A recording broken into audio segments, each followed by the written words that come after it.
So you guys who've been watching for a while know that every year, at about halfway through the year, at the halfway point, we do this weird thing where we go and take a look back at some of the best games that 2020 has had so far. Sometimes we get wrapped up in so much gaming negativity that we gotta take a look back and remind ourselves that 2020 was actually pretty good. So let's talk about 10 or so of the best games of 2020 first half, starting off with number 10.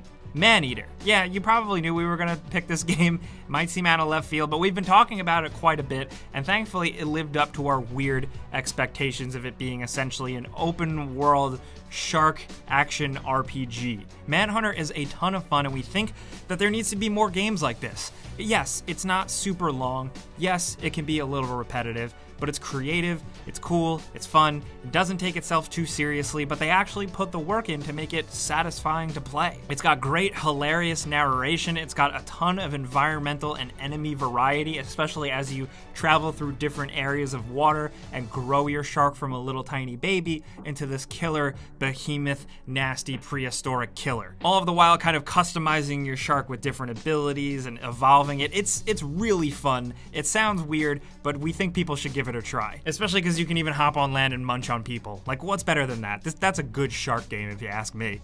Now over at number 9, Gears Tactics. Yes, a game that has not been talked about too much, hasn't been mentioned much, and honestly kind of released pretty quietly. This is a surprisingly competent game. Halo fans know that a lot of people slept on Halo Wars, the RTS version of that game that was actually pretty good. Now, Gears Tactics takes the Gears of War formula and applies it to a top-down strategy shooter similar to XCOM, but with the Gears of War flair, and it actually turns out to totally work and be really cool. Using your Lancer, using your chainsaw bayonet actually works in the gameplay. It makes sense. Taking cover, hunkering down, fighting the Locust in like more of an old school Gears campaign was something that we also really liked. It's not like Gears 4 or Gears 5. It's actually more like the original Gears because you're in the heat of it. Not to mention that all your squad mates are highly customizable, way more than we expected.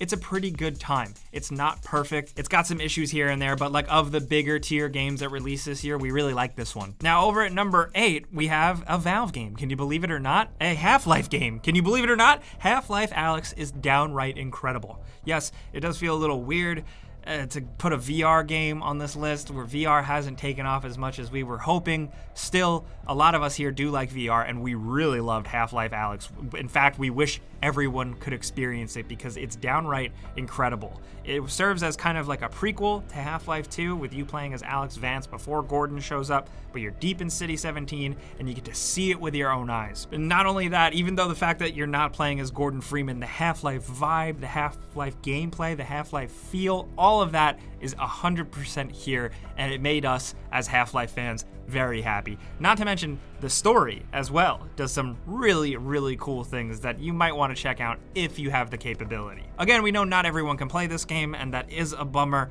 but oh boy, read a Wikipedia page or something because Half-Life Alyx is cool. Now over at number 7, I think we gotta highlight for you PC fans out there, Mount and Blade 2 Bannerlord has finally actually released and you can play it. Yes, it's technically still more of an early access game, but you're getting way more of that awesome warfare action you come to expect, commanding massive amounts of dudes, using all types of different weapons, exploring and kind of enjoying more of the RPG aspects, conversing with people. There are definitely some things that still need to be built up in this game, and you can tell, but like the core Mount and Blade gameplay is there, and it seems like hardcore fans are absolutely happy, and you know, we're happy for them.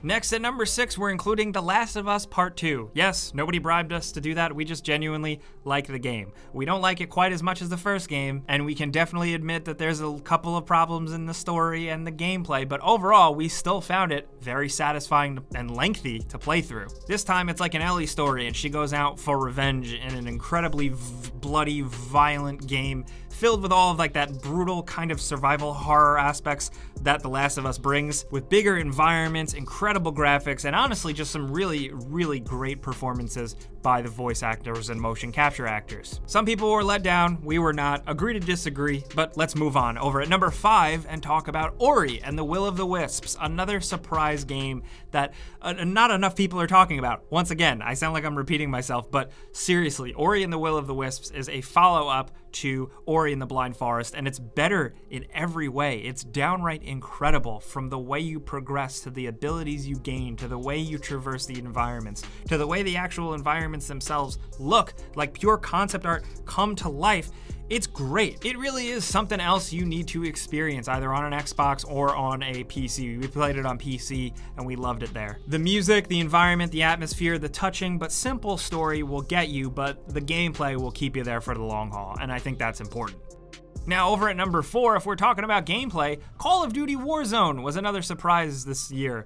Who would have thought another free-to-play Battle Royale game was released and it was actually pretty good? Like, just as we're starting to really get tired of these types of things, Call of Duty's newest spin on it in the Modern Warfare engine is actually pretty good. And I think it would be weird for us to not acknowledge like the mainstream acceptance that this game has gotten for good reason. It's compelling and it's fun. The loot system and the weapon system works here really well.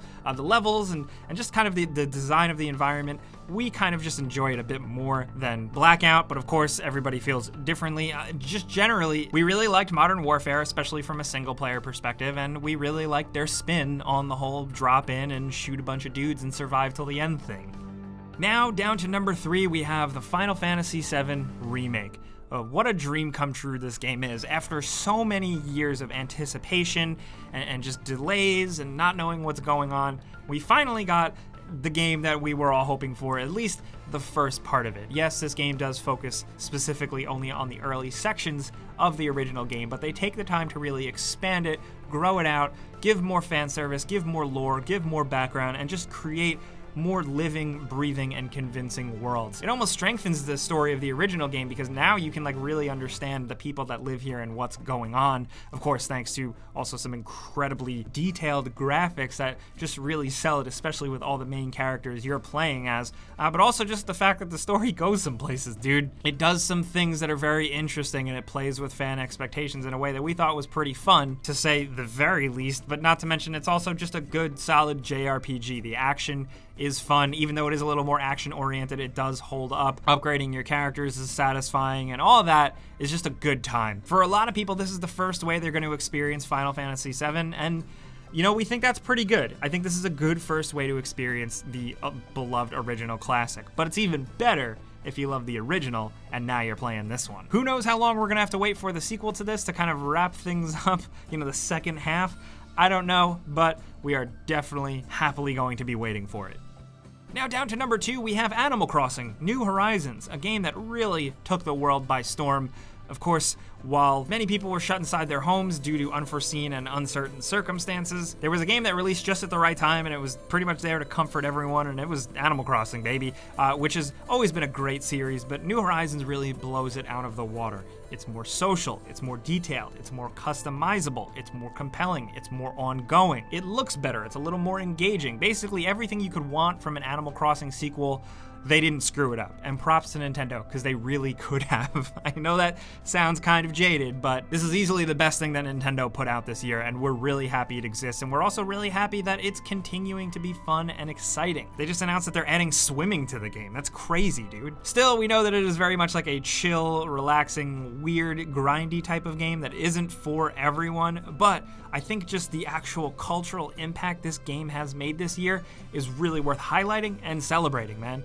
Now down to number 1, we have Doom Eternal, which essentially takes Doom 2016, a game that we absolutely loved, and I'm pretty sure we chose it as our game of the year, and kind of just blows it all out of the water and expands upon it. It goes full insane sequel in a way that may alienate some fans of the previous game, just how over the top it goes, but for us, we loved all of the additions, the new weapons, the bigger levels, more traversal abilities, just more opportunities for murder, incredible new enemy types, and a multiplayer mode that was okay. Doom Eternal really goes nuts, and it just kind of goes further lengths to make the Doom guy essentially Superman. Like, he is like almost like a superhero in this story. He is just this crazy badass legend of a killing machine, and it's really cool with what they do with the lore, and generally throughout the entire game, from the bosses to the areas you visit, the enemies and villains you face off against. This game is truly a thrilling, thrilling ride from beginning to end, from the music to the visuals to the insane white knuckle gameplay where you should definitely crank up the difficulty if you can. Once you become a seasoned vet, it's even more satisfying. Doom Eternal is kind of like the gift that keeps on giving, and we love it. But of course, before we go, we got some bonuses as well. First, Resident Evil 3. We got to see the Nemesis in 4K, and he's not pretty. Also, Neo 2 is just as good as the first one. Dragon Ball Z Kakarot we wanted to give a highlight to because it's not like the greatest thing in the world, but it is a really nice, fun way to relive a lot of your favorite sagas. And for PC fans, we had to highlight Satisfactory because I'm sure a lot of you guys are definitely addicted to that. But those are some of the games that we really liked in the first half of 2020. Of course, we didn't have enough time to cover smaller games, so we'd love to hear any other recommendations you have down in the comments. Maybe we can make some other videos highlighting those. Anyway, if you have your own top 10 of games that you've played the first half of 2020, let us know. Anything at all, we'd love to hear from you, but clicking the like button is the best way you can help us out. We always say it, but we do really appreciate it. And if you're new, maybe consider subscribing, hitting that notification bell, because we put out videos every single day. Yep, as always though, thanks for watching. We'll see you guys next time.